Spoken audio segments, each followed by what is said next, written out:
మనం ప్రతిదానికి ఎప్పుడు ఒకరిపై డిపెండ్ అవుతాం. ఇలా ఎంతకాలం అని ఒకరిపై ఆధారపడతాం. Just change your mindset, depend in your self.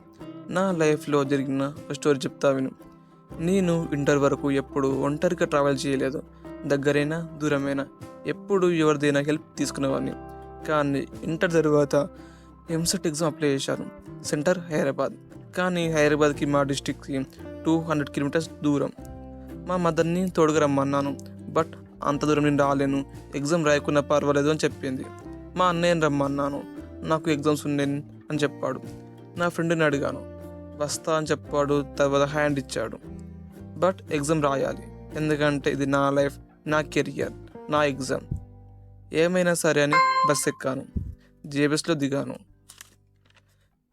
ఒకవైపు భయంగా, టెన్షన్గా ఎగ్జామ్ సెంటర్కి వెళ్ళాలి, కానీ ఎలా వెళ్ళాలి అని చూడగా ఆటో డ్రైవర్ని అడిగాను. తీసుకెళ్ళాడు. 300 తీసుకున్నాడు. ఎగ్జామ్ రాశాక కొంతమందితో కలిసి జేబీఎస్కి బస్సులో వచ్చాను. బస్ ఛార్జ్ 15 రూపాయలు. అప్పుడు నాకు అర్థమైంది ఆటో డ్రైవర్ నన్ను మోసం చేశాడని. కానీ తర్వాత నుండి హైదరాబాద్కి కాకుండా చాలా ప్లేస్లో ఒక్కడనే వెళ్ళాను. మన అవసరాన్ని, మన కోరికల్ని, మన ప్రాబ్లమ్స్ని మనమే తీర్చుకోవాలి. ఫ్యామిలీ, ఫ్రెండ్స్, సొసైటీ ఎవరు తీర్చుకోరు, ఎవరు రారు.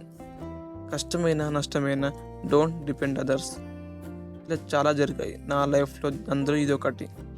Thank you for watching.